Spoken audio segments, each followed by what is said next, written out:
Let's get first to the big name I want to talk about. Obviously, we're going to talk about this guy. We're going to talk about this guy right here, Derek Carr, being very happy, of course, and that's acquiring Davante Adams. Now, we had to give up our first and second round picks in this year's draft, and then we negotiated a deal here. You can see this, 5 years, $141 million. That goes about $28 million per year.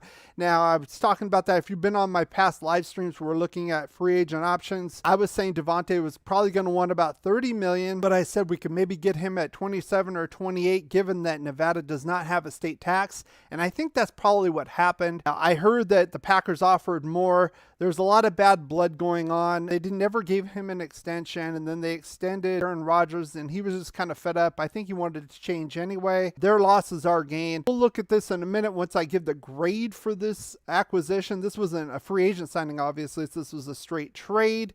They did franchise him, so they basically waived that. Usually they have to go up 2 first-round picks, but they've decided to waive that and straight trade with us. So here's what I think about Devonta Adams. I want to talk a little bit about that. We've been going through this for quite some time. I mean, you could even argue going all the way back to Tim Brown. We haven't had a real wide receiver one. We tried with Antonio Brown. He went absolutely crazy. Henry Ruggs, we know what happened with that. He was starting to come into his own. I'm not sure if he was, quote, a wide receiver one. But now we've got a proven guy in his prime. I'm going to show you the stats here in a little bit. I know some people say, well, maybe he's kind of edging over that peak. I don't necessarily think so. I think this is good for him, and definitely good for the Raiders. Now, his strengths here, he can run the full route tree. He can go inside. He can line up inside. He can line up outside. He can pretty much do it all. Not just that. This guy has one of the best hands. Now, I looked at some stats here. Of the top 10 wide receivers last year, he was second best as far as drop percentage per target at 1.8%, second only to Tyler Lockett. This guy does not drop the ball. Not only that, something else we are dire need of is not his first downs. He had a total of 84 first downs last year. That is second only to Cooper Kupp. Cooper Kupp almost had 2,000 yards, but Davante Adams had 15, 53, and 11 touchdowns off of 123 targets. So he's right up there. Even if you want to say Kupp is the number one in the league, he is definitely in the discussion. And of course, I got to say this, not only does it make sense, it's going to make Carr better. He's got another weapon, a true weapon, right alongside Hunter Renfrow and Darren Waller.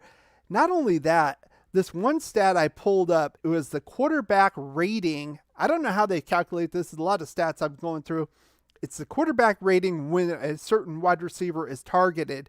And the quarterback rating for his quarterbacks was 115.3 last year, and that was second only to Cooper Kupp. So this guy has good hands. He can move the chains. He can make the quarterback better. And let's go over some of these stats. You want to look at these. Absolutely beast-like. He came back. Now, he didn't have the touchdowns he had that 1 year. I wasn't expecting that. That was kind of an anomaly with 18, but he had 11. He had over 1,500 receiving yards. I'm going to say this right now. This is the guy that could maybe put us over the top. So I gotta give this one an A. Well done. I know we had to pay him money. Frankly, I was kind of tired of trying to grab the next big thing in the draft.